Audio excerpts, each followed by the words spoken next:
All right. Good evening, everyone. It's December 13th. This is the Missoula Design Review Board. Can I get a roll call, please? Absolutely. Sheena Kummer-Winter. Here. Kate Lickfin. Here. Matt Loomis. Not present yet, but we are expecting him. Brandon Prinzing. Here. Kyle Gochi. Here. Dennis Lippert. Here. Blake Nicolazzo. Here. Blake, did I get your last name correct? Okay, great. Ryan Smith. Here. Perfect, thank you. We have quorum, and until Matt Loomis arrives, Blake can serve in a voting capacity. Oh. Saved by the bell.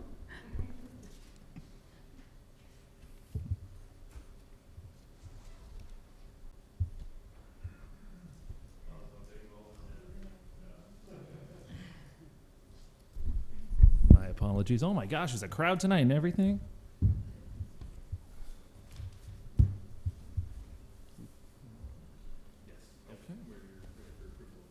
All right. Thank you. So we need to approve the minutes from the last meeting, which was November 8, 2007. Are there any comments, additions, clarifications? Nope. No, seeing none, I would entertain a motion. Sheena? I'll move to approve the meetings from November 8th. All right, and do we have a second? I'll second. Any discussion? All in favor, please say aye. Aye. Any opposed? Abstentions? Seeing none, that passes. Communications from staff. Anna. Good evening. This is Anna Aronofsky from Development Services. First, I would like to welcome Blake Nicolazzo as an alternate member to the board and thank her for volunteering and for being present today. Ms. Nicolazzo was confirmed last Monday by City Council. Second, I wanted to, last month I introduced you to two new planners, to Daniel Shepke and Andrew Bond, and they will each be presenting one of the reports today. And so far, though, we think that Daniel will become the assigned staff for the board for future cases. But we will be able to share responsibilities if anything happens. And last of my communications, we did not receive any applications for the January meeting. So you have the month off. Alicia has also something to communicate to you. Perfect. I would like to raise the question of the mailed packets that everybody receives. As some of you may know, City Council has gotten away from mailed packets themselves in an interest to make sure that people are looking at the most up-to-date information that's available, and they get that information directly from SIRE online. And so we would like to raise that question also and just see if there are any concerns from members here this evening, especially since we have a full cadre at the table, to see if that would bring a problem for anybody regarding access to that online information. Thank you. I think that's a good question. I know, just speaking for myself, especially when there are plans and packets and lots of stuff to go through, I know myself looking at those, spreading them, opening them up is very helpful. I don't know if anybody here doesn't look at the stuff that they get mailed to them. Where's that? I mean, is that all? Can we choose to still receive them? Basically, it's just Absolutely. a discussion. Basically, okay. Yeah. Kate had something. No, I'd rather get them mailed. Okay. I don't have printers to print some of this anyway. There we go. I guess I would suggest or recommend, since we do have everybody, Blake, thanks for joining us. If anybody says, you know what, I don't need to thumb through them, I can just go on to SIRE, I would say contact Development Services and say, you know, it's okay, you don't need to mail it to me. Maybe that's something if anybody here decides they don't need to receive them. Yeah, if we could get them a little sooner, that would that would help. I think we're about, what do you guys shoot for as far as getting them out to us, by the way? We mailed them 1 week in advance, Okay. and part of the reason for that is trying to wait for the finished staff report, which we waited for and then didn't include in your packets, as you may have noticed. But you have the printed copy in front of you now. But that's one of the reasons, and Anna might have some additional information about that, but just trying to ensure that we have all the parts and pieces before we mail it out. And the same day, we also included in SIRE. Thank you. The developer's packet, so the application is put online about at least 3.5 weeks before the meeting. So maybe that's what, we could send a notice, to the board saying that it is online, but to mail, we would have to wait until everything is completed. And when Anna says it's online 3 weeks in advance, that's not in SIRE, but that is on the city website under current projects. I don't mind the digital copies myself. Sorry? I don't mind the digital copy on SIRE myself. Okay, I could do that, but. okay. Yeah, I agree with Brandon. Okay. I'm used to looking at plans online all the time, and so I think it'd be nice if we did go electronically to get like a direct link, and so you were not having to go, remember, okay, I got to go to SIRE, look at it. Just, it would be more convenient if it was just like in the email, but I also, I use the ones that get sent to me too, so I don't feel strongly one way or the other. I guess I would suggest, I don't think this is ex parte, if, for those who wish to not receive the paper copies, because that can save, a lot of resources, if you would communicate right now with, Anna's you're acting as staff lead at this point at least. Yes. Okay. Yeah. If you would communicate with her and myself, just so we're aware of that, and great, if we don't need to use it. And you guys know sometimes it's 4 pieces of paper, and sometimes it's a whole bunch, so I think that's great, and I'm sure we'll all eventually wind up looking at it online in the end. I like to make my notes and stuff, so. Any further communications? That is all communications. Okay, thank you. Move on to public comment. Is there any comment on any agenda or on any items not on tonight's agenda? Seeing none, we'll move on to public hearings. The first of 3 is a sign package for Lithia Ford, and we'll start with the staff presentation when they're ready. Okay. Development Services have received a request from Lithia Ford for a sign package. The subject property is located at 3943 Brooks, close to city limits, and the land use is regional, commercial, and services. This on? There, now. Oh, I have turned it on again. Okay. The parcel zoning is M1R2, light manufacturing, with an enterprise commercial overlay. Across Brooks and the railroad tracks, there is some residential zoning, but it is commercial or light industrial all along Brooks. The site plan shows the location of all the signs in this package. Signs 1 through 4 are all wall signs, and 5 through 8 are existing ground signs. This parcel is over 4 acres in size. The existing ground signs were approved in a previous DRB request when this business was Bitterroot Motors. This sign is the largest on site, and it has remained the same since the approval in 2004. Only the name of the business was changed in this second ground sign on the south property line on Brooks. The service and part signs is on the main approach to the parcel where cars arrive for service. The sign on the right is the only sign on the north property line on Old Highway 93. Neither of these signs are internally illuminated. The applicant requests 4 wall signs, all facing Brooks. The south facade of the building is 235 lineal feet, which would allow for 1 235 square foot sign. The proposal is for 2 oval Ford signs at 21 and 31 square feet, 1 Lithia sign at 63 square feet, and a 20.7 square foot service over the entrance for the cars. In total, this package of wall signs is close to 100 square feet less than what would be allowed for one sign. The north-facing frontage would allow the same area of signage, but no signs are proposed for the north for Old Highway 93. This slide shows the facade, presently under construction. It's probably a little more advanced now. This was a couple of weeks ago. And that's where all the signs are going to be. Staff finds the sign package is a comprehensive design plan that is appropriate in scale and design to the structure, the street frontage, the land use, and the surrounding area.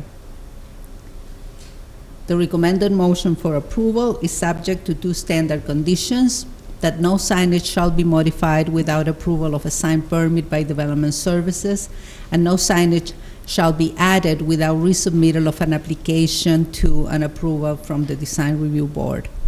And number two is that all applicable electrical, building, and sign permits shall be obtained prior to the installation of the signs. That concludes my report. Thank you very much. Any discussion, questions for staff? Kate? So Anna, which one of these signs are putting them into this design review board meeting? The new signs are all the wall signs. These are new signs, yeah. All the others were approved in 2004. So are they not according to code? No,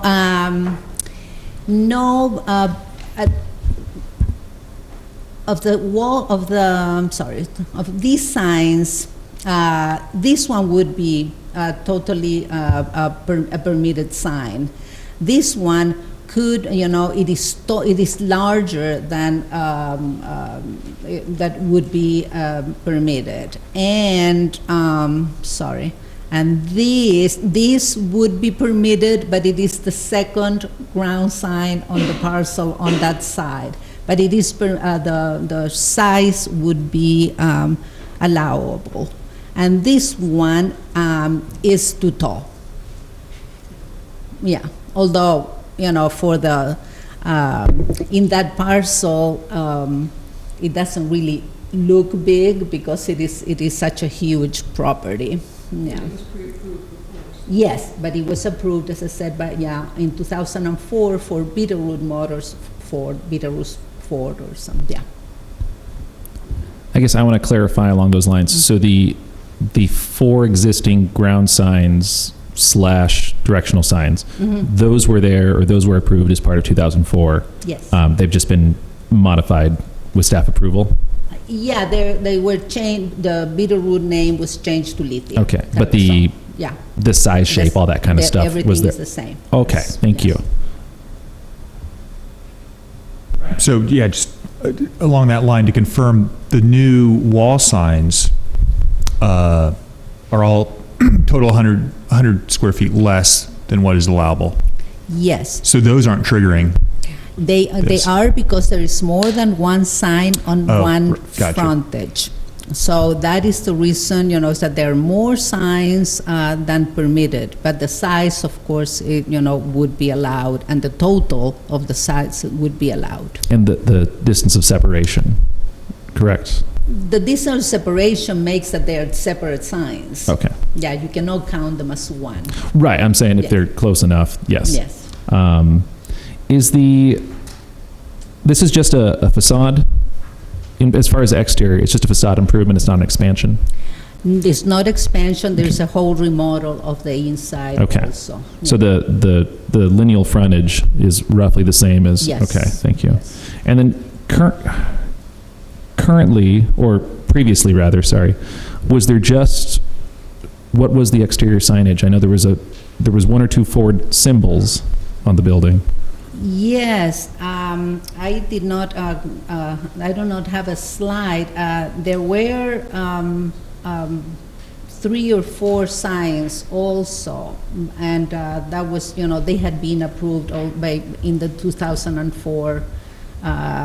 Yeah, there were only 3, and they had been approved in the DRB 2004 Okay. also.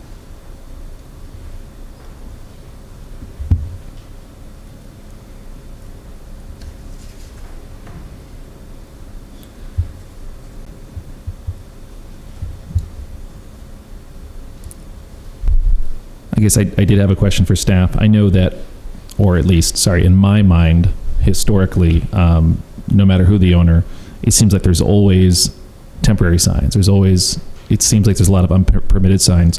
Do you have any reference or staff insight as to, violations, or has that been, in your mind, has that been cleaned up over the years? We have had permits for banners for special sales. I don't remember actual violations.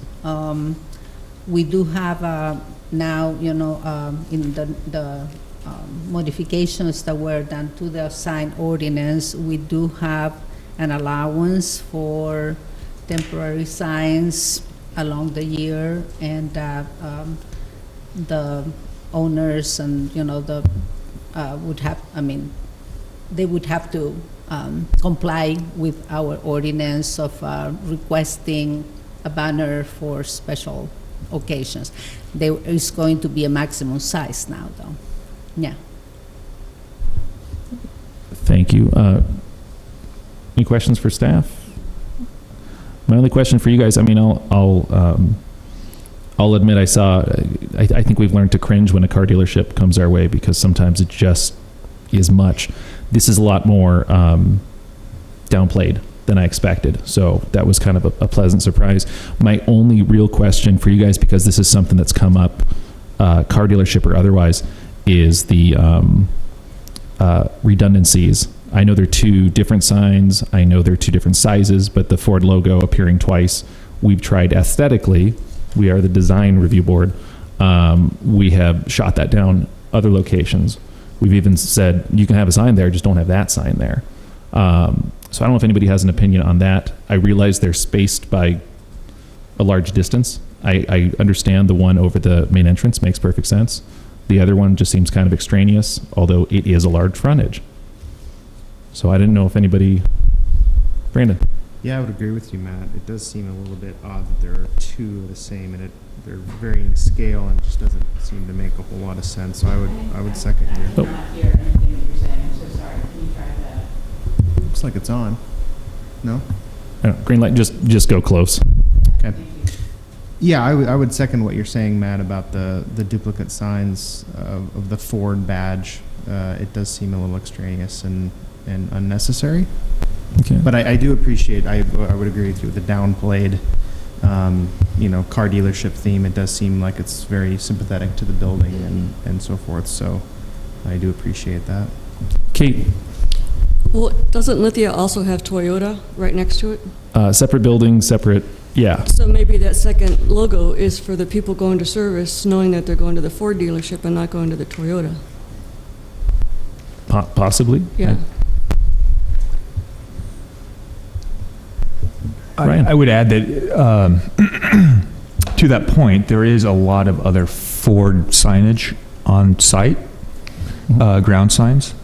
And so I would tend to agree. I actually appreciate the fact that rather than one large sign, that it's separated out. I think the service sign and the Ford over the door have a lot of functional purpose, but I do think that the on the far right side of the elevation seems unnecessary.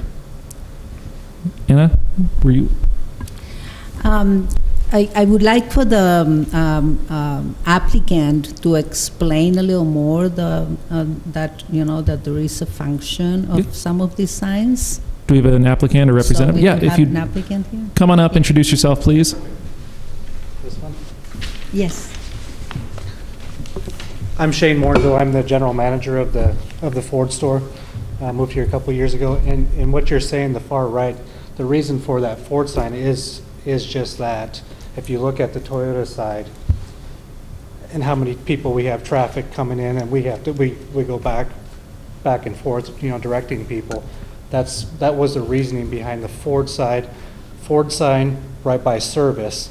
And I think if the previous frontage had Bitterroot, Ford Service, and then there was a smaller emblem either on the door or right below it.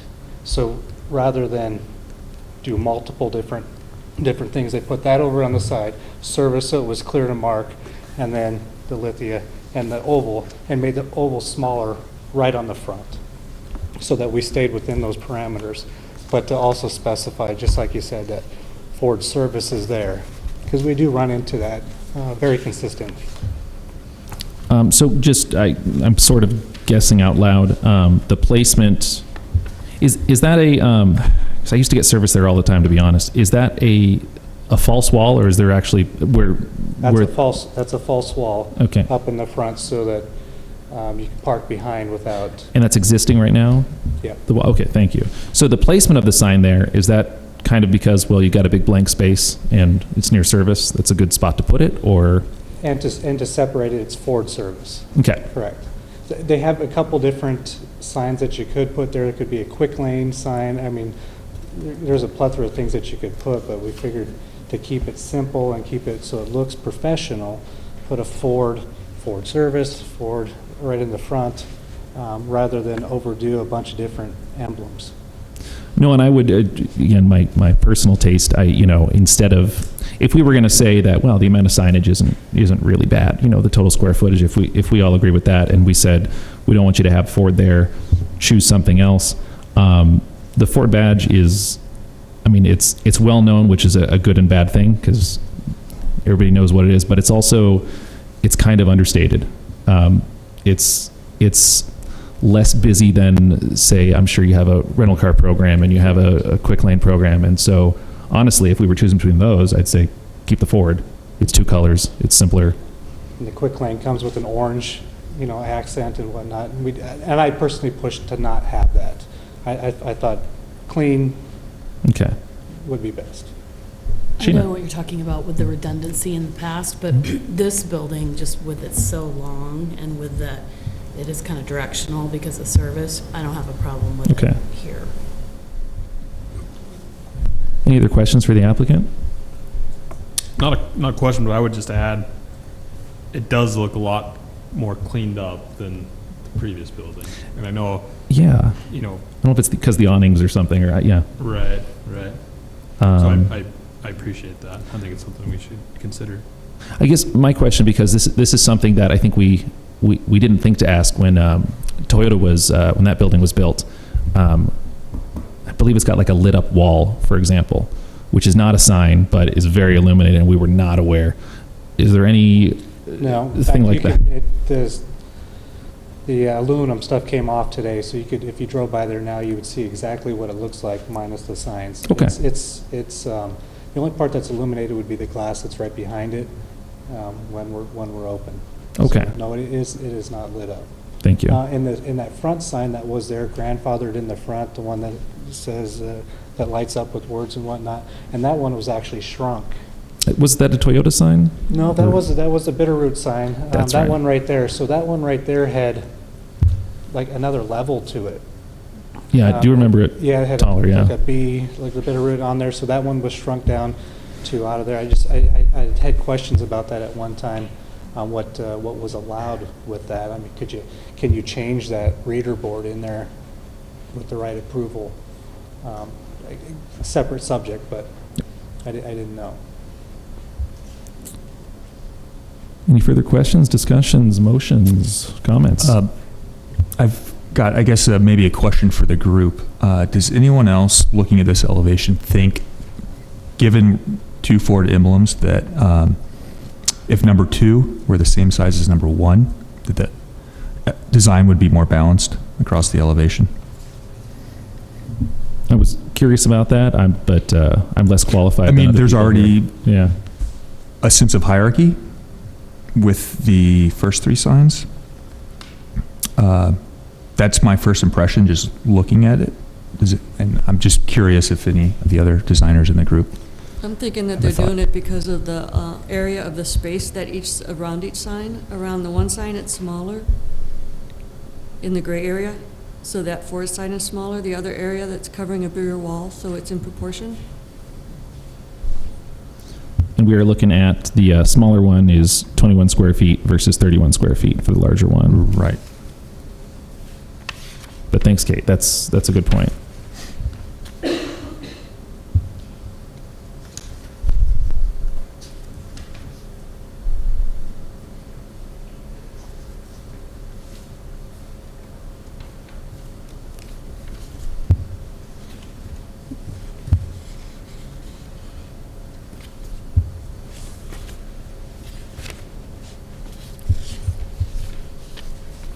I may add something also is that Yes, please. the smaller sign is slightly in a more front, in the plane, is on the front And because all, of the entrance, yeah.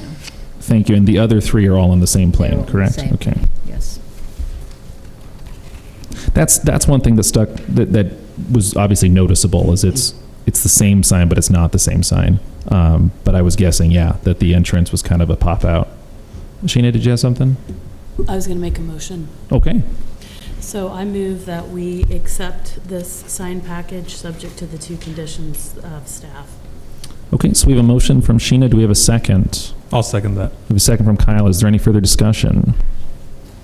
Seeing none, can we have a roll call vote, please? Sheena, Yes. Kate, Yes? Matt, Yes. Brandon, Yes. Kyle, Yes. Dennis, Yes. Ryan. Yes. The motion passes. All right, thank you. Thank you to the applicant. Appreciate it.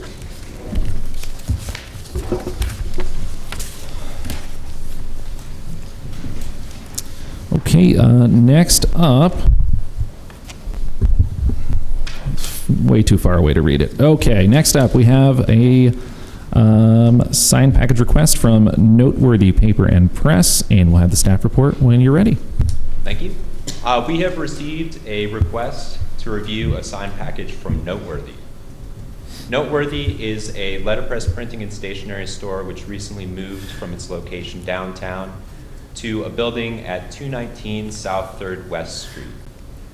This area is designated in the Missoula Growth Plan as urban center, which is meant to characterize areas that are dense and have a mix of different types of uses. And this stretch of South 3rd is definitely that type of place.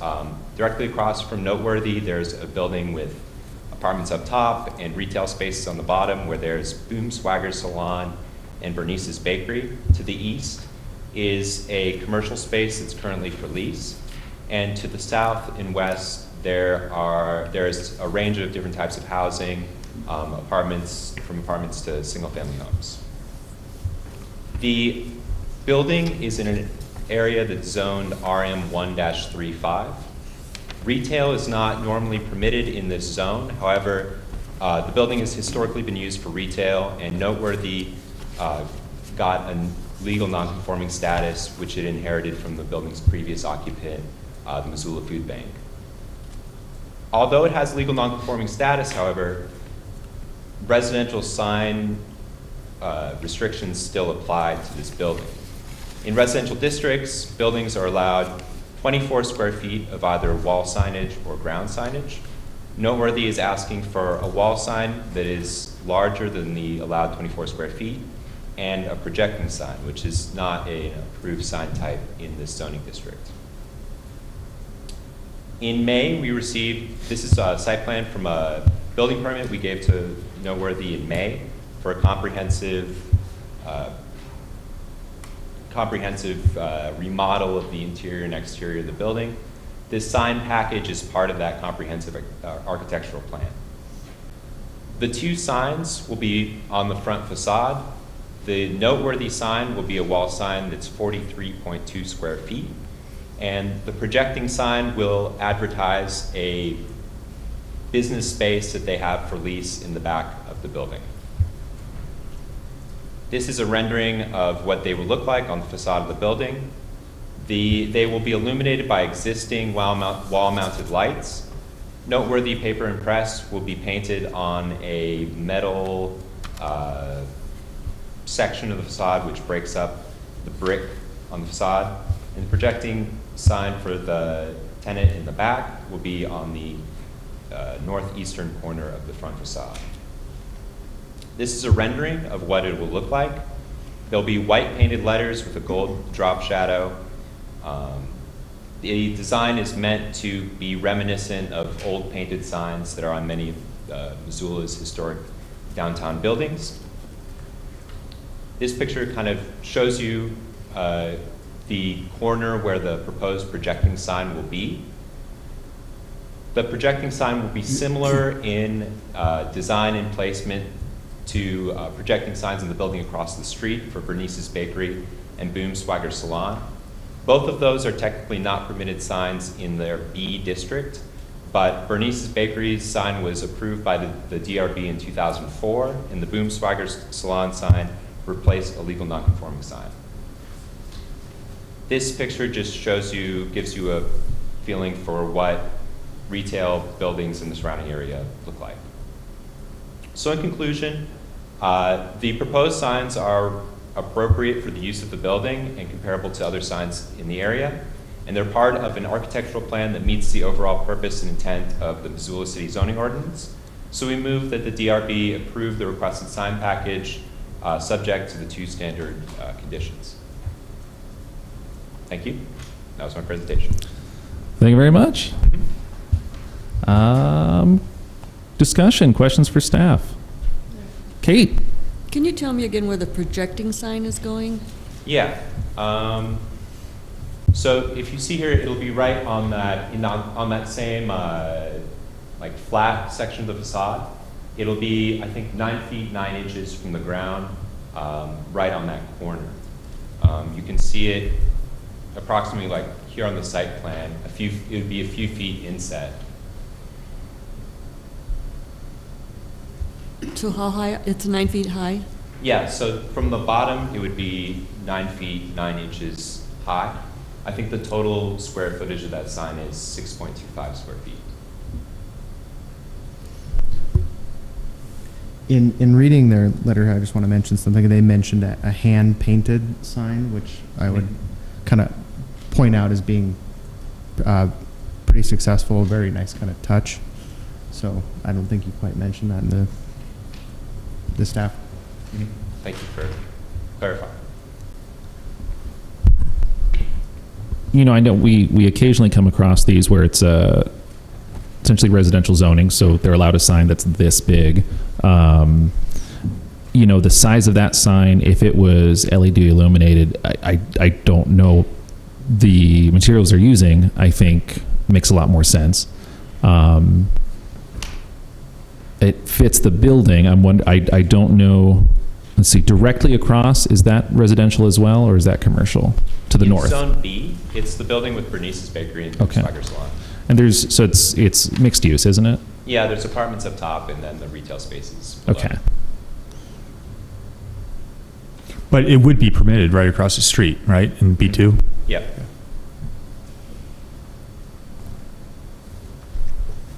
But this is not LED illuminated, right? It's No. being illuminated with the gooseneck lighting above it. I think my bigger question is the projecting sign for the tenant business. So, again, I know things have changed. So when are projecting signs allowed? Because I know that's not very often. They're allowed in any commercial district. Any commercial district. Yeah. So CBD or any of the C districts. Is But that- not the B district. So Okay. the building across the street, their projected signs normally wouldn't be allowed, but So in the noteworthy zoning, which is, sorry, what's the zoning there? I'm not. it's RM 1-35. Okay. So okay, so it would not be allowed there because it's residential. Yeah. Okay. And sorry to talk over you to Anna. Was that a recent change about projecting signs? No, it's always been Really? like that, all the way around. I am wrong. Well, I didn't realize it was allowed in all commercial. That's, Yes. see, sometimes I am wrong. Okay. Thank you.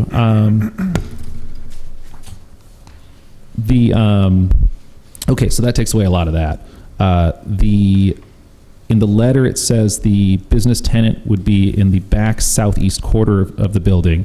So, again, my understanding would be a tenant can have signage if they have, not if they're in the back of the building, basically. They have to have street frontage to have signage. So that's another variance, essentially, that we're looking at here. Would that be correct? Yes, because the entrance would be on the side, so it wouldn't be a common entrance for both businesses. So it is another, yeah, another. So that would be, I mean, that's, I guess, something to point out so that we understand. I know there's a doorway right there, but that's not actually, the sign is not attached to the business that it represents. And that's something I know that's anyway, there's reasons why that's not typically allowed. So I don't know if anybody has a thought one way or the other. I understand why there's a tenant spot there, though. I was Sheena. just gonna say, I don't know where else you'd put it. I mean, if you put it on the side of the building, you'd only see it one direction. Right. You know, and so I don't know what other options. Well, and that's something we've talked about before when, if a business says, oh, we're at a hardship because we have a frontage here instead of there, so can't we put our sign over there? And it's the argument of, if you're leasing a space that only has certain frontage, that's one of the things that comes with it is you get signage in a certain spot. We're in a position, and the owners are asking, where we can say, you're allowed it where you're allowed it, or in this case we can say, well, we understand what you're saying, we can move it. But it's just like,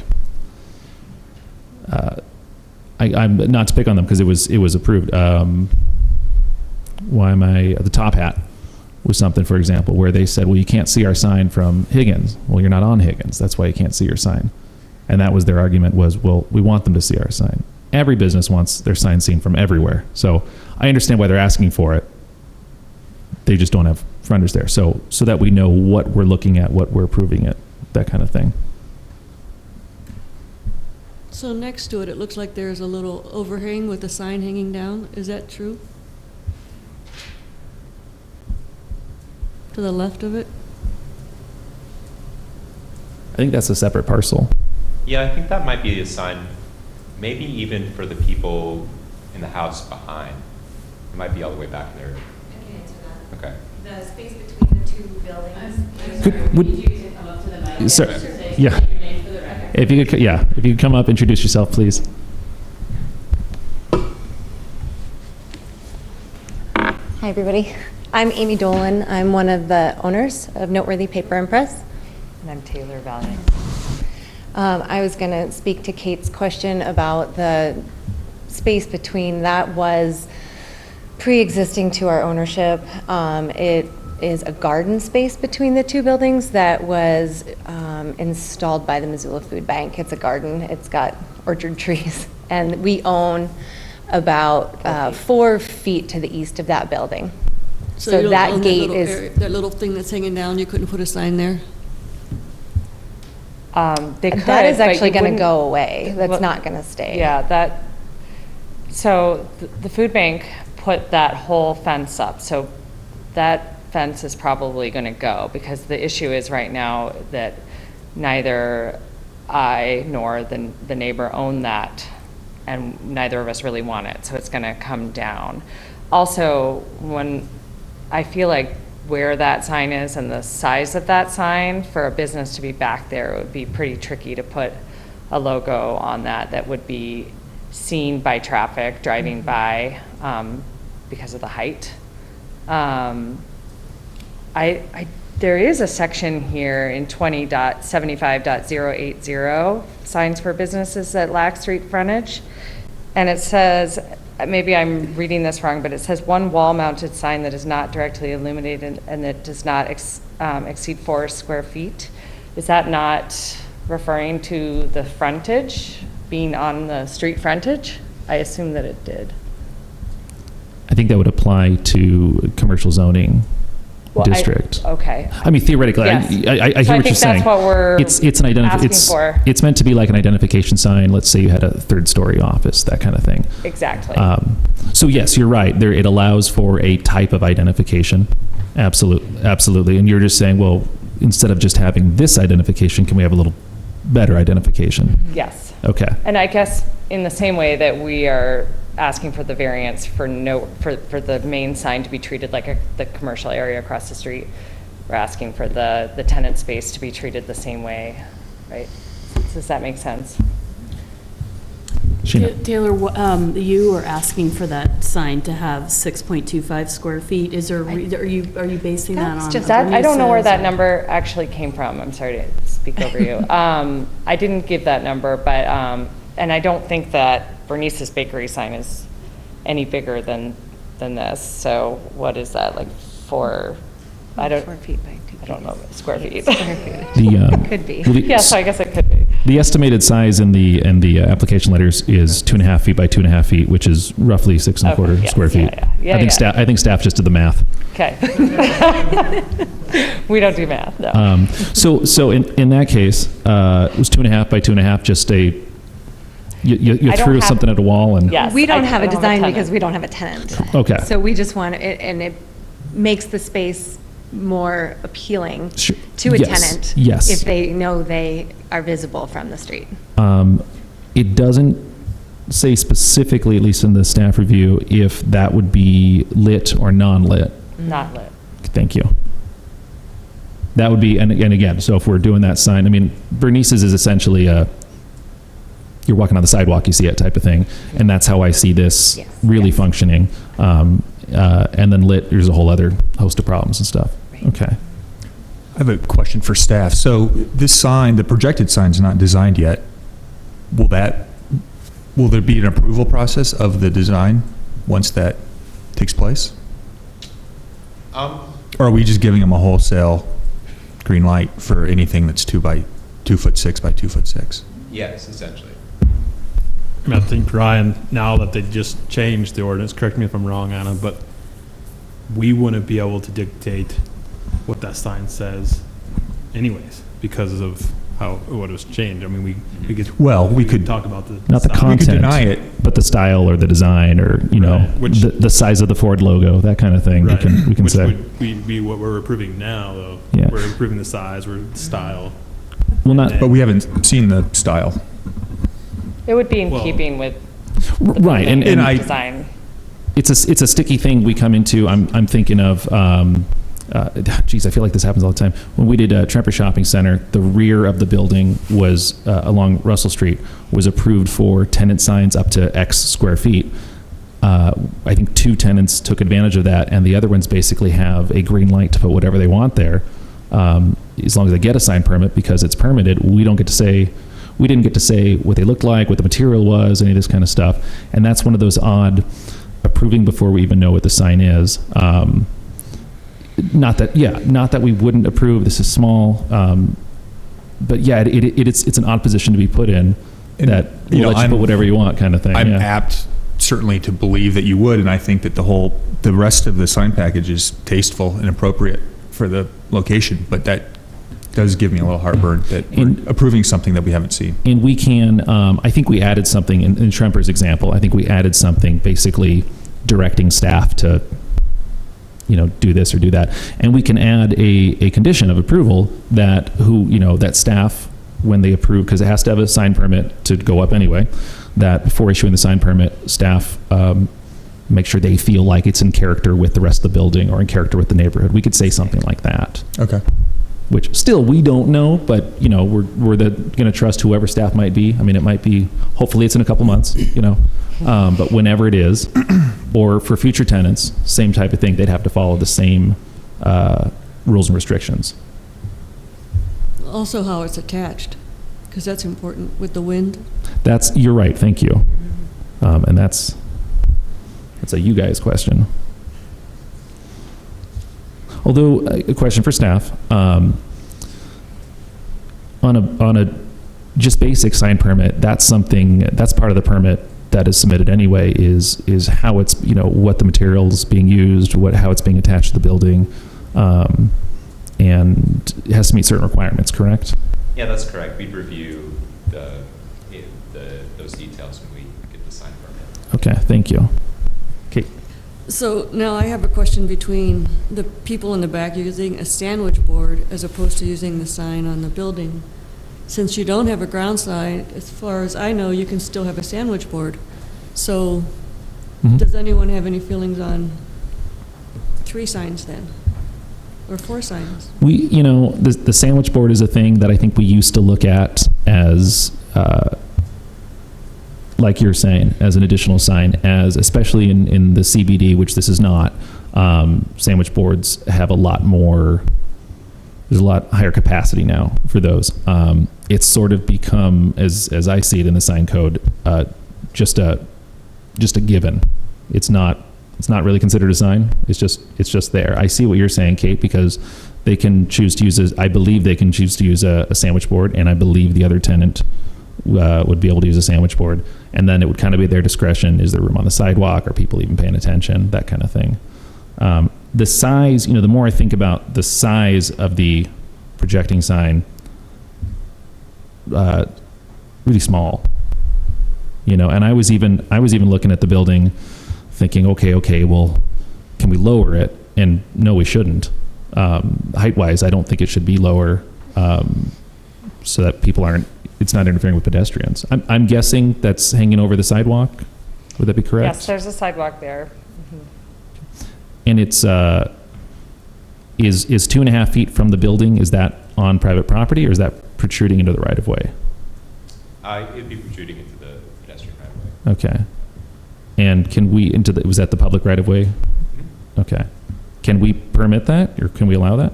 They will require an enforcement permit that will, engineering will make sure that it meets the minimum height. Thank you. Okay. So that's, not saying that's really something we have to worry about, but that is something to consider. The top of the sign would be approximately 12 feet 3 inches, so the bottom is a little under 10 feet. I understand why they're putting it on that band. That makes sense. That's just something to look at. And if engineering says, no, you can't have it, then it doesn't matter what we say. And that would be more of a safety, or a pedestrian issue.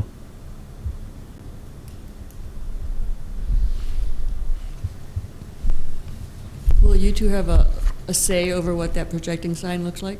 Yes. I'm the building owner. And I think we want it to be in keeping with the design of the building and the aesthetic that we're establishing. Also, more than likely, it's not going to be a retail establishment that's going to need super vibrant signage. I think we even wrote in the thing that it would be wood or metal, in keeping with the design of the signs across the street, so that it was similar. Yeah, and honestly, we don't want it so big that it would block the view of our signs, so it won't protrude very far. I would just like to say again how I think it's a very tasteful design, the noteworthy hand-painted typeface and how it's illuminated. I think it's one of the better solutions I've seen, so Thank you. I definitely appreciate that. And I'd echo Brandon, we had Drum Coffee had, I think they have a legitimate sign or two, but they wanted a wall sign that was hand painted, and we were talking about, okay, what kind of materials are you going to use, what kind of this, what kind of that. It turned out great, and I fully expected them, and part of it's because it's facing residential is why they did that. Mm-hmm. And I fully expected them after a year or so to say, yeah, we need to jazz that up. No, it's still there, and it's still in great shape. And theirs is reachable by pedestrians. Yours would not be. So I know you're completely different businesses and they're completely different signs, but I think that's that's convinced me that, no, this is a great idea. I mean, I know this is just a mock-up, but it pops. It looks like a lighted sign. Lighting, it was going to be front lit, it sounds like? It's existing. You can see the lights in the picture. Oh, I see. Okay. There's 4 gooseneck lights that are existing to the structure. Does anybody have a question or issue with the time that it's lit, just because it's residential? Although it's not, those aren't extremely bright lights. Are you going to leave it lit all night? We have it on a timer. It's not lit all night, but it is lit into the night. And the main reason is because people walk by and break your windows. And we had a lot of that downtown. I'm hoping that we have a lot less of that where we are now, but you still get people who've been drinking all night downtown, walking by your windows. And if those windows are lit, they're a lot less likely to smash them. Is the paint on Noteworthy going to be reflective? It's just going to be white Just paint, white. as far as I know. The gold will be ever so slightly metallic, but like an antique metallic. Does anybody, I think, and thank you for answering a lot of the questions. That's projecting signs don't always fit. And so I'm always hesitant when I see a business that if it was approved or they want it, but I see what you're going for. So I appreciate you pointing that out. Does anybody on the board have any issue? It's technically very much oversized, but fits the space. I don't know if anybody has a problem with the size. I don't have an issue with it. I think that given what's around it, and where it is, that they've thought it through, and Great. it looks like it fits. And I think that, sorry. No. Just the materials, and, Brandon brought up the hand-painted nature. I think it'd be different if it was, neon of that size or something, but I think it's appropriate for the neighborhood. I think it has a nice effect. It kind of strikes me as a little large or overbearing for the neighborhood. But, the fact that you're mimicking all the old signs around town and that type of thing is, I think it's appropriate for that space. Is the projecting sign going to come off of that metal? It's actually not metal, it's wood. Oh, right here? Yes, off the left-hand corner. Oh, it's not going to be below it? No, it will be on that. It will be mounted to that. Because any lower than that, I think it's in People's head. There's actually already the address is on the building just below the sign, so it wouldn't really work there anyway. You can't see it in that picture. That picture, you can't see it because it's silver. But Might not have been up yet.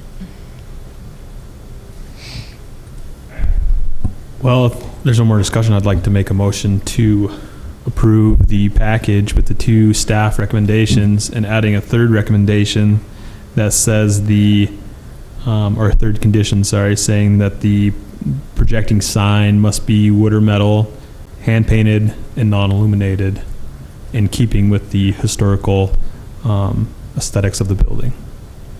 All right, thank you, Kyle. We have a motion. We have a second from Sheena. Do we have discussion? Ryan?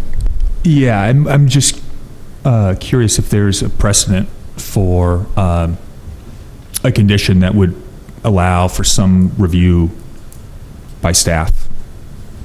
I'm not sure. Anna, do you know of anything like that?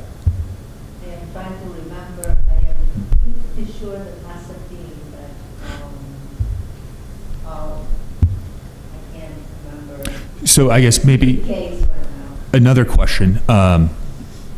If we approve this as is, and 20 years down the road, building changes hands, business changes hands,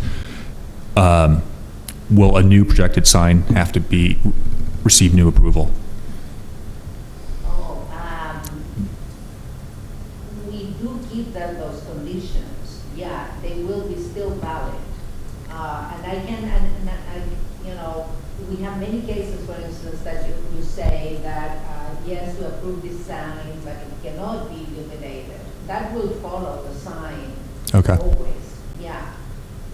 Yeah, we have done many times, and then there's a change of ownership, a change of business, we can still do a change of copy, but if there is a condition, that condition remains. Okay. Kyle, was non-lit part of your condition? Yes. Okay, thank you.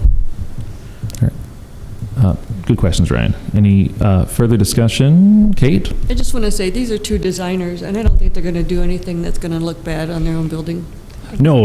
And that's, and I think, And that's my concern, though, is If it's down not the road, them. if this gets grandfathered in. I think Ryan and I are looking at the same thing there is we're setting, and thank you, Anna, for clearing that up. We're setting conditions that basically stay with this until somebody comes back to the design review board. And you're trying to set yourself up so you don't have to come back. Can I make a comment on that? Okay. Unofficially. Unofficially. Oh, okay. Unofficially, I'm hoping to have the building rezoned. I'd like to start that process because it doesn't make sense. That building has been there since 1950 and it's always been a commercial retail space. So to treat it as if it's not, seems like it should be rezoned, just to clear it all up once and for all. Thank you for your comments. Kyle? I was just going to add, in the meantime, if it ever does get rezoned, that's why I added that third condition, is because if it did switch hands, then it would still have to be metal or wood, non-illuminated, and keeping with the historic character of the building, and so that the next owner couldn't put some bold light up sign there. Sure. If it became commercial and was allowed, then Sure. we Right. have a condition. Yep. Okay. Further discussion? Seeing none, may we have a roll call vote, please? Sheena, Yes. Kate, Yes? Matt, Yes. Brandon, Yes. Kyle, Yes. Dennis, Yes. Ryan. Yes. Motion passes with the third condition. Thank you. Thank you, ladies. Congratulations, by the way, Thank you. on the business expansion and everything. It's a pretty cool success story. So, Thank you. Appreciate it. Thank you. and thanks for putting up with us. All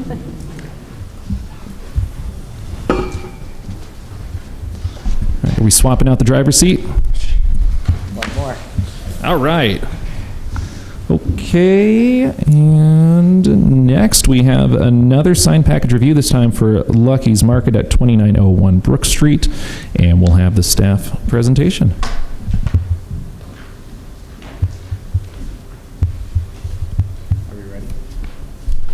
Are we ready? Good evening. My name is Andrew Bond, and I'm presenting on Lucky Market's sign package. Lucky's Market is located at 2901 Brook Street, immediately east of the new AMC Theater in the former Sears building. The property is part of the Southgate Mall, and it is highlighted in the red box. The land use in this area is regional commercial and services and is adjacent to community mixed use and a few residential. The property is zoned C1-4 and is adjacent to similar commercial zoning as well as RM 2.7 across the train tracks. This is a site plan for Lucky's Market, showcasing the locations of all their signage. The signage with the letters are the wall signs attached to the building, while the numbers are the different awnings and the different sizes that go with those awnings. Here's an elevation of the proposed Lucky's Market.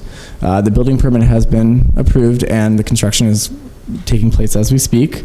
The north or front elevation, which runs along Brooks, is on the top, as well as the side, which runs along Garfield. So this is a south-facing wall. The letters and arrows represent the locations of which signs will be taking place, and they correlate with the site plan at the beginning of the presentation. As you can see, they're doing extensive work to the building, which will be a great improvement to the Southgate Mall area, as well as the Brook Street corridor. This is the east-facing side, which faces Garfield. It's very similar to the south side with the three signs, wall signs, as well as the awnings called out. Here is the breakdown of the different signs in relation to the locations on the site plan. The reason for Lucky's Market coming to DRB is they are requesting 377 square feet of signage along Brook Street, which at this time they would only be permitted 214 square feet. Along Garfield, they are requesting 132 square feet, which they would only be permitted 83 square feet. The proposed signs, excluding the awnings, are illuminated with neon stripes. And because of the amount of signs, we are establishing a third condition in an effort to mitigate the amount of signs and the light exposure and to create a more even and cohesive playing field for the business and the neighboring businesses. We are establishing that signs A and E are the only ones that are illuminated. The remaining will be non-illuminated.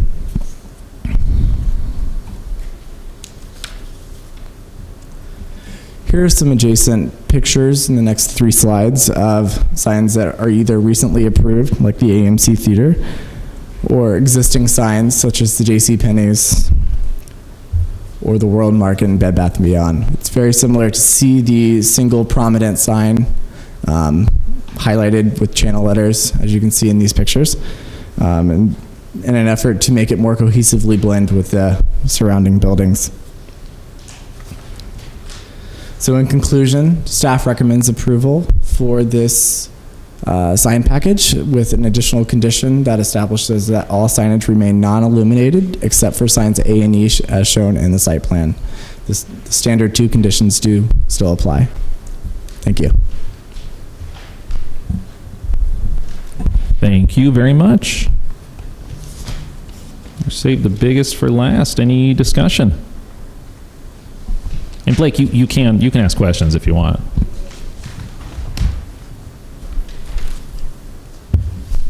Is Lucky Market sharing the Sears building with another tenant? So it is actually, I believe, from what my understanding is, they actually incorporated most of Sears as well as an adjacent space. So it is a rather large space. The applicant is here that can go into further detail regarding the overall site specifics, but I do believe it is the Sears building as well as an adjacent portion of an existing portion of the mall. The applicant would introduce themselves. They can tell us a little bit about this, and I'll just pre-ask why the ask for the great number of signs. Thank you. My name is Peter Hogue, Director of Design for Lucky's Markets. Thank you for allowing us to speak and present this today. Where do you want to lead off with as far as first questions? If you don't mind, I know Kate was asking about your footprint. Okay. We didn't take the entire Sears building. There is a percentage. If you click back to maybe the construction photo, you can kind of see where our framing stops over there just to the left of that. Well, you can see where the new parapet extension stops. That's basically the demising line of our space, and then the remnant, I want to say it's probably another 100 or so feet of that building is future tenant space, and I believe landlords considering mall access corridor between us and whatever future tenant goes in there. And we do have provisions for mall entry feature off or at the back left corner of our space.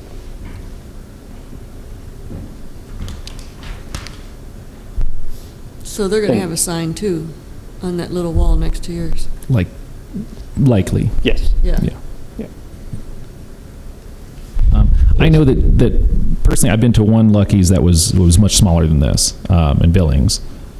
So that's, it's not apples to apples necessarily. So if you can talk us through, I understand why I guess I kind of understand why the multiple signs are trying to highlight a lot of different things, but why, what's your take? What's behind that? Well, obviously, we've got the main, the primary sign being the brand name. And then we supplement with a secondary layer to kind of identify some of our offerings.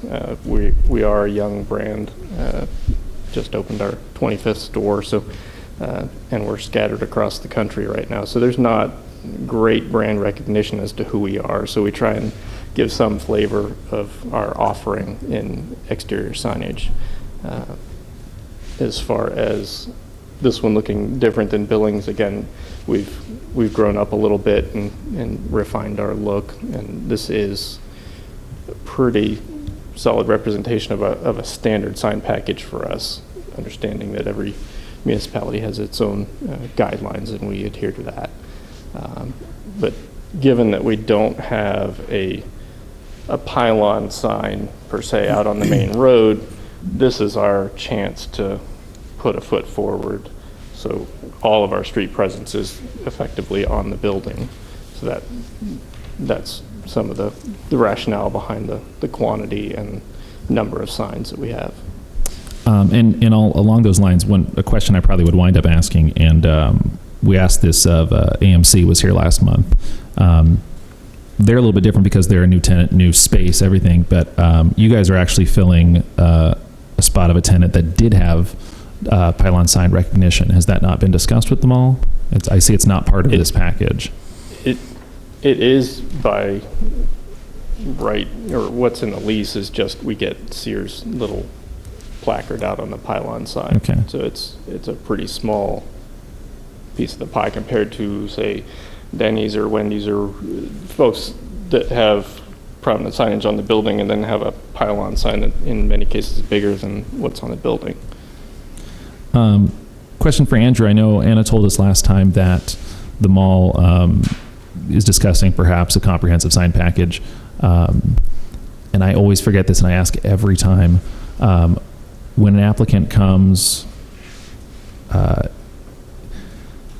there's not an individual street sign or pylon sign, so I understand why that's not in the package. Why wouldn't the tenant spot on the shopping center sign, does that not need to be on here, or is that the mall's sign and so it's not really part of this?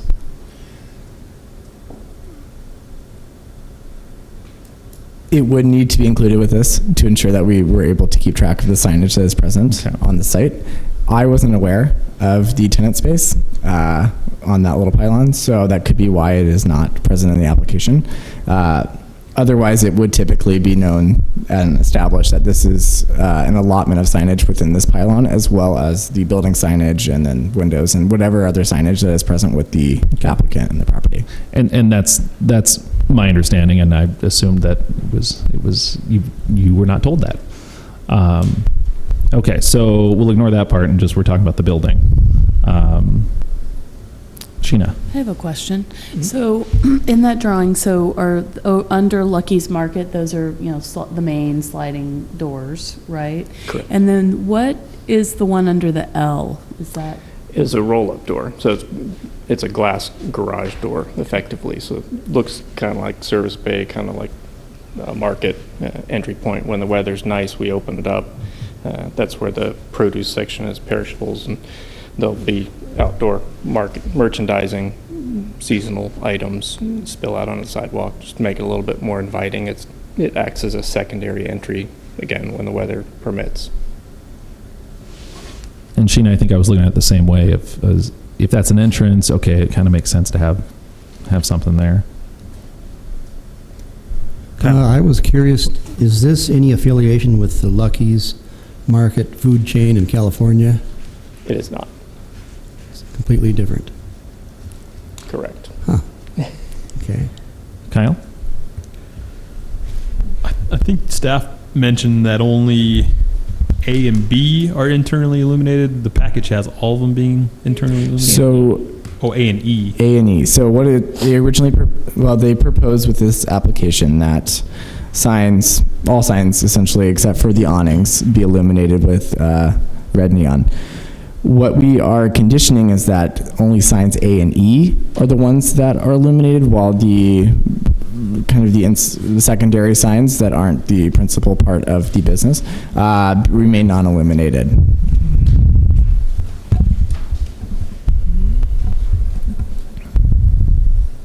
And I guess, Sheena, to add to what you were asking, the L on the, what we're calling side elevation, is not over an entrance for comparison.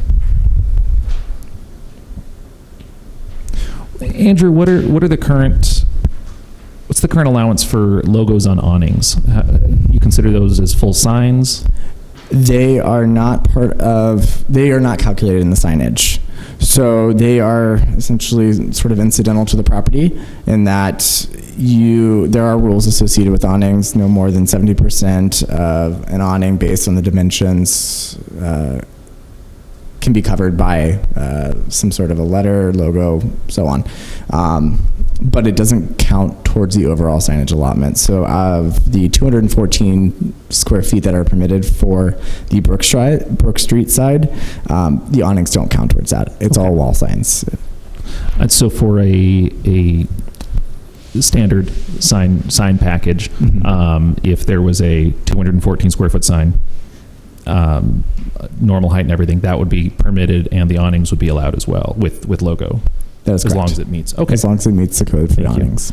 I think personally, it's just overkill. Me personally, a lot of it.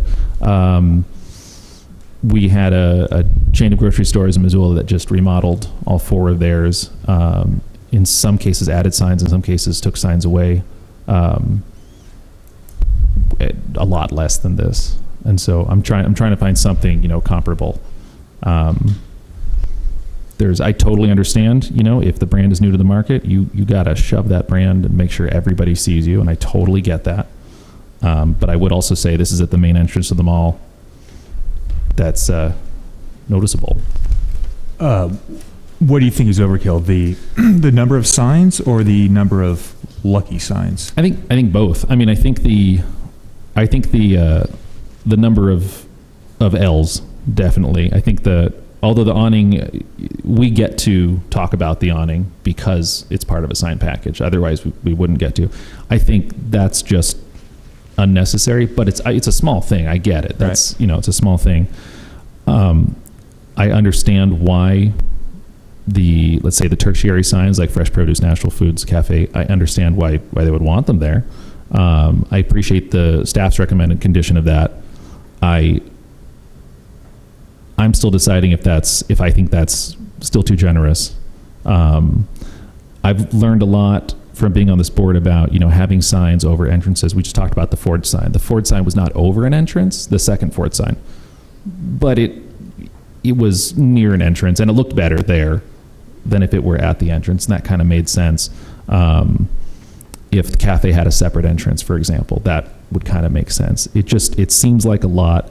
We talk a lot about if the square footage was one giant sign, and in this case, the square footage is, there's a big allowance of 214 square feet, and it's 50% or 70% larger than the allowance. It's quite a bit. And then on the side, on the Garfield Street, it's almost, twice as big as the allotment. And maybe it's that I'm comparing it to other buildings at the mall. H&M has a really big sign, but it's, I believe, one really big sign. Sears had one or two. JCPenney has one, not even on every side that they're allowed.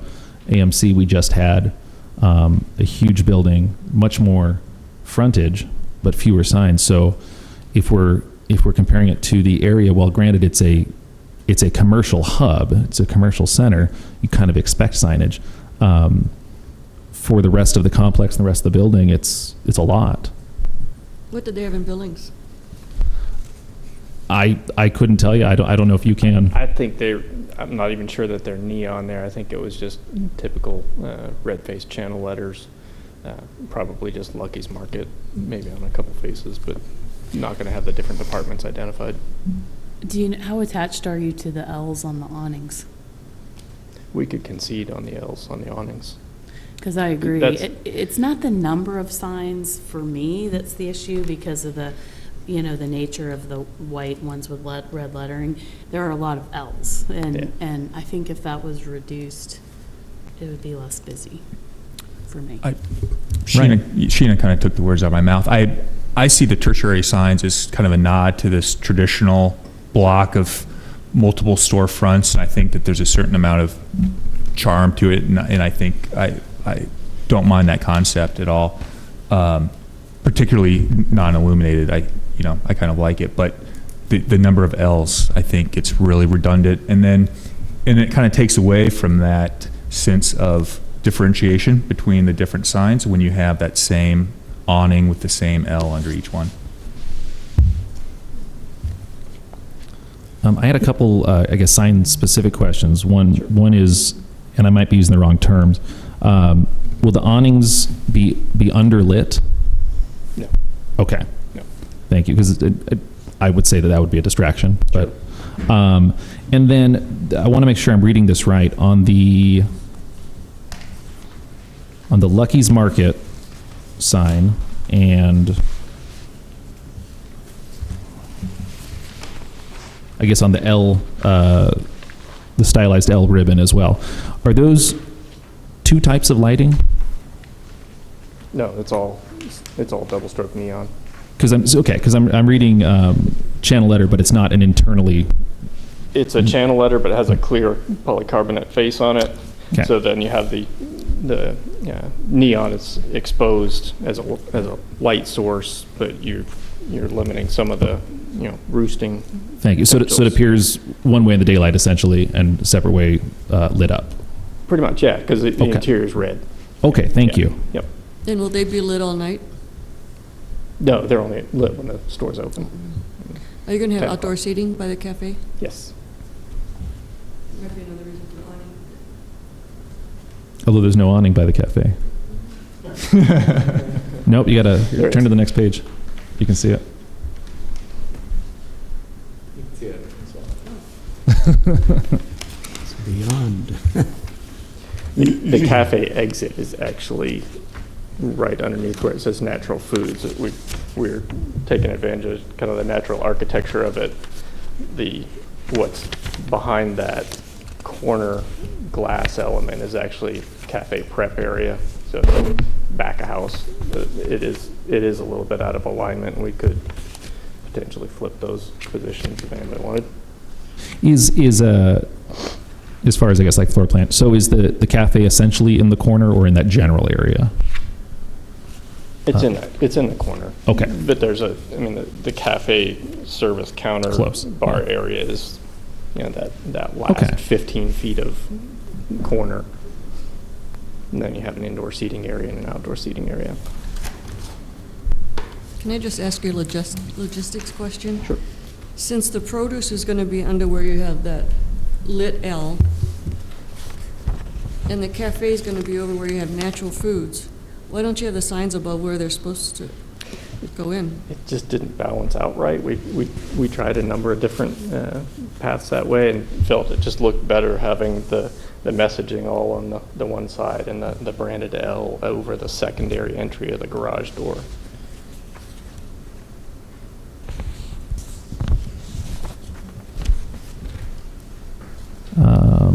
Question for Andrew, if I'm reading the dimensions right of the Lucky's Market sign, which on the elevation does not look huge, but that is a 245 square foot sign, which I can probably just read right here, and that's what it says. Are you referring over to the primary entrance? Yeah, correct. The dimensions I have in front of me are 40 feet and 10 inches by 6 feet. And I just realized it's a 6 foot letter. Is that forgetting all the other signs on the building, just looking at the main one, do you know if that's comparable to is it Cost Plus World Market or Bob Ward's or? JCPenney's is 5 feet. Beyond that, I don't I don't know, to be honest. I will say, based on just the dimensional standards and looking at the buildings and how the lettering looks, it generally looks within the range of 4 to 6 feet, just with some slight variations depending on the brand. Yeah, again, on the drawing, it looks like it fits, and Sears may have been 5 or 6 foot letters, too, just by guess. I just saw, wow, that's a big sign. Question to the board, and again, I may be making a mountain out of nothing. Looking at the front elevation where there are the 3 tertiary signs, Fresh Produce, Natural Foods Cafe, if there was a reduction in those, either to 1 or 3, would that be too off balance for you guys, design-wise? Because I look at you guys for that. If you removed 1 or 2, just discussion. I don't see that as a big improvement. Okay. Or an improvement. I would, one thing I might pick on is, and I get the Lucky's Market being illuminated on the front elevation and the L being illuminated on the side elevation, but the L being illuminated next to the Lucky's Market on the front elevation seems redundant. I could see that. I mean, I get that it's a secondary entrance, but it'll be a part-time entrance. We know how. I mean, personally, I think it'd look nicer with a sign that matched one of the other tertiary signs. Yeah, I'd agree with you.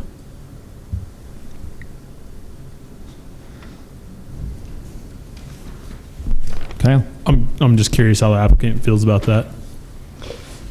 If I understood correctly, you say non-illuminated on E?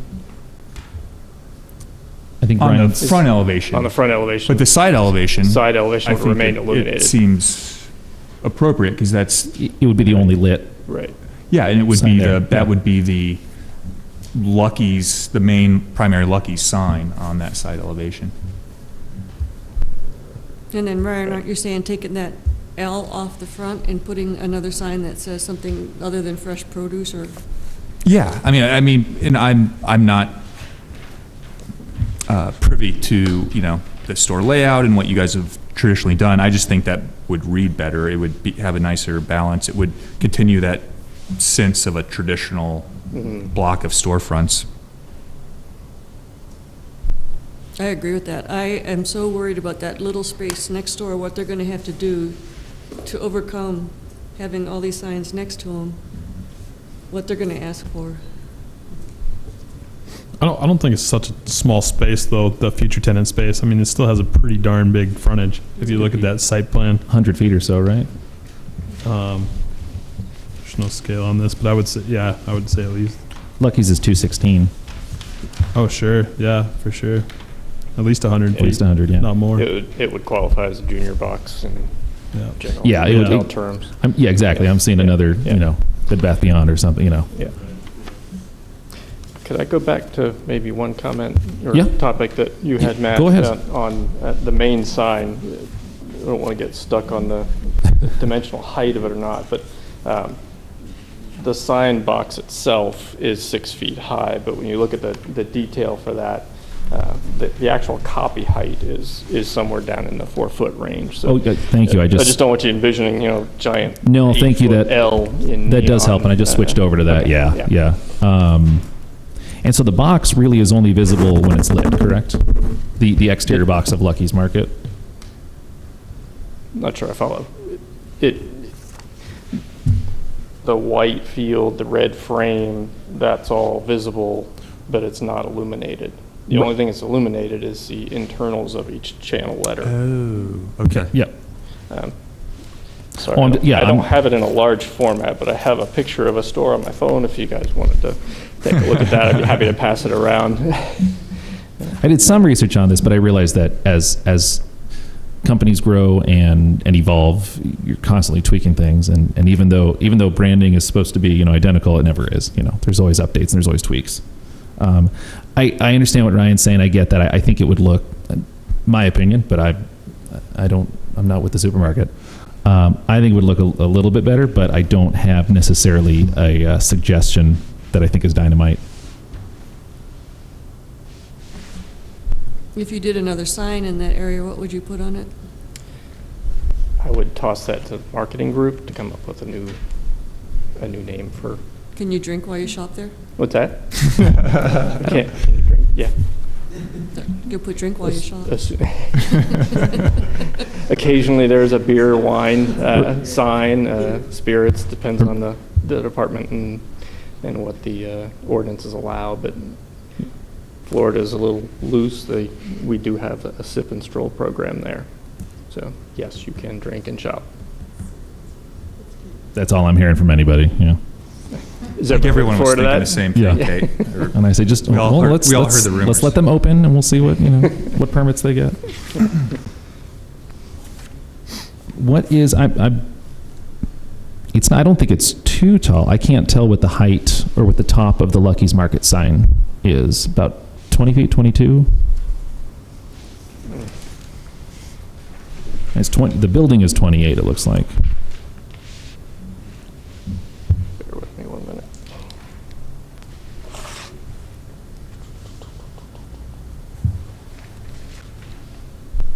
Sorry, the font's just really small. Is it on that section sheet? It's 28 feet at the tallest point of the building. The entry points are 3 feet.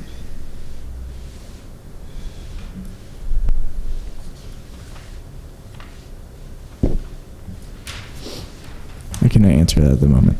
Can't read that.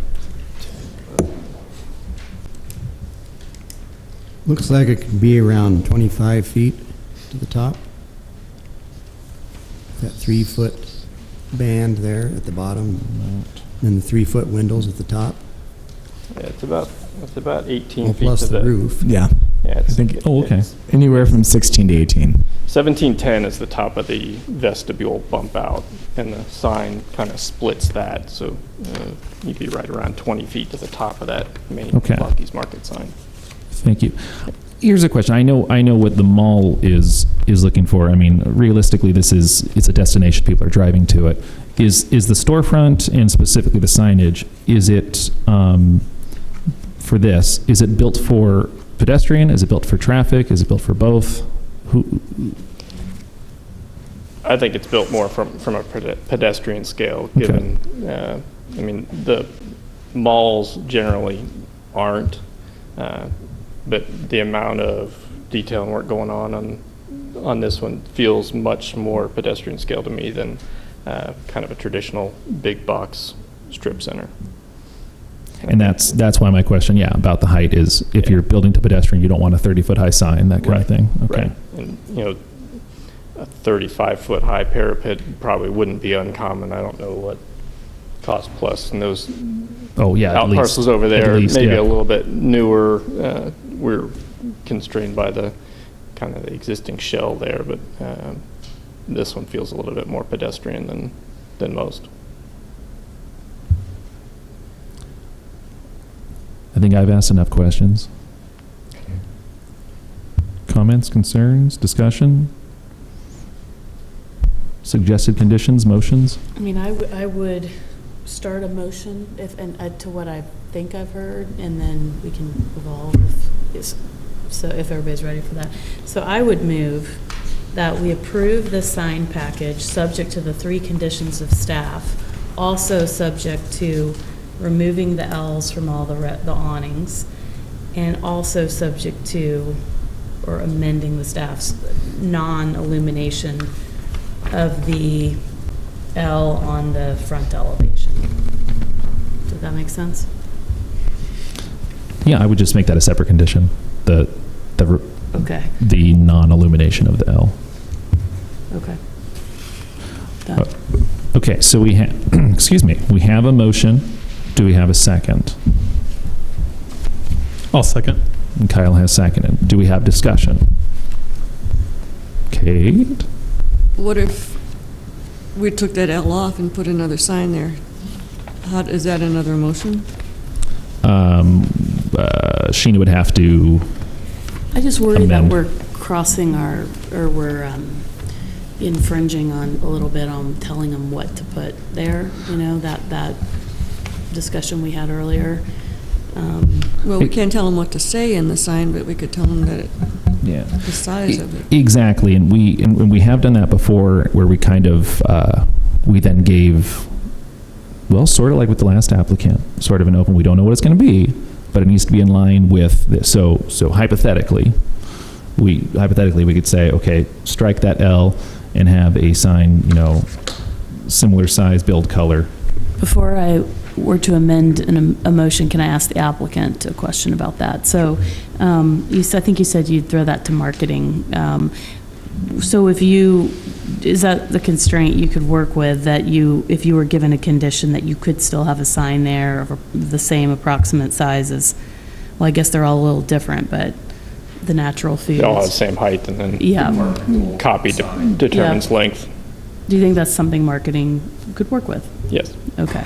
All right, I will amend my motion and suggest that the L sign on the front elevation be removed, but that they be allowed to do a similar sign to their, what did you call it? Departmental signs? Departmental signs. Okay. Is that clear for everybody? I think, I guess I want to be, we'll ask staff in a moment. I think if you said something about, similar similar in size and color, and then just, to the fresh produce sign, for example, just to pick one. That way, we're not saying what it says, but we're saying it has to be this style, this height, in character, yeah.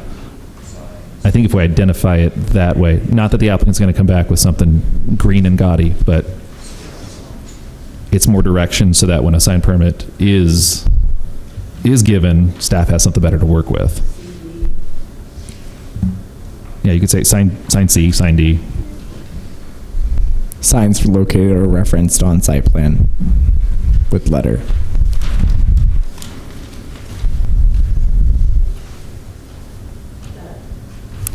Sorry, I thought we were all just clarifying. Do I need to keep clarifying the motion? If you don't mind, I think. I'll restate. Yeah, at least for staff's benefit. Okay. So my motion is that we follow the staff's recommendation of approving the sign package with the staff's 3 limitations, conditions. Also, an added condition that all the Ls be removed from the awnings, that the left-hand sign on the front elevation be modified to match in character and style with the signs, C and D, and that it not be illuminated. Okay, we had a motion, we had a second, and we had an amendment to the original motion.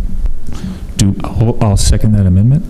I was going to ask, do we need to approve the amendment procedurally? She could do a friendly amendment, I believe, if Okay. it was acceptable, and that would be fine. Absolutely. Okay, so we are good. Sheena was not pressured. Okay, so we're back to first and second. Further discussion. Okay. Kyle? We're putting a handful of conditions on this, and I just want to make sure the applicant is okay with these conditions, or at least they're amicable. Is that? They obviously aren't our first ask, but we understand that our first ask was more than would be allowed by right, so we're agreeable. Plus, you got your second on this, so, you're going to make sure you're doing that. Okay. If we could have a roll call vote then on this, please. Sheena? Yes. Kate? Yes. Matt? Yes. Brandon? Yes. Kyle? Yes. Dennis? Yes. Ryan? Yes. Motion passes. All right. Thank you. Thank you to the applicant. Thanks for being Appreciate you. open. Where did you come in from? Greensboro, North Carolina. All right. Thanks for coming. Not just for this, I hope. Pretty much. I have a question. Do you have more snow you. right now than we do? We got about 5 inches at our house on Friday, so maybe. I came straight from the airport, and didn't get around much, but This is about the most we've had all year. yeah, so. we typically, I spent the majority of my life in Florida, been in North Carolina for the last 5 years, but we typically don't get snow until February. So this was really an oddball. A lot of school buses in the ditches, and it was not a great day. But Saturday was good fun. Yeah. Well, enjoy your time while you're here. Best of luck entering the market, and Thank you very much. I think everybody is expecting big things. So, Well, I certainly appreciate everybody's help. Thank you. Looking at early spring. oh wow, okay. So don't have an exact date that we're ready to go public with yet. We get a little bit farther along in construction. Once we start seeing case deliveries to the site, then things are much more set in stone. Concrete is down, slabs down. That's a big hurdle. Yeah, we're underway. Awesome. Well, and hopefully, I know a lot of people were hoping that this was kind of a catalyst tenant. So hopefully the dominoes will start falling and just things keep getting awesomer, and then we have to deal with more of this stuff. Right? Yeah. Likewise. Thank you very much. Yeah, you're welcome. Thank you. Okay, that concludes our public hearings. Do we have any old business or out of style but back in trendy business? Seeing none, do we have any new business? Welcome to our new alternate. It's maybe once a year, once every other year, we have a full house. So it's we're honestly keep coming because rarely is everybody here. So it's rare that the alternate does not vote. Brandon, were you alternate at one point? Was. Okay. It was an alternate a long time ago. Oh, okay. But yeah, it's, so thank you. Any other new business? Comments from board members?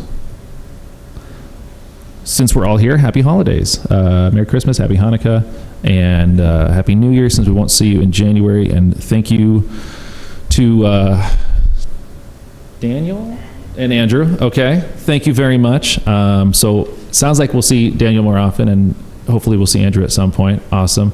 Were these your first presentations, or have you guys been to other committees? With the city of Missoula, for me at least, yes. Okay.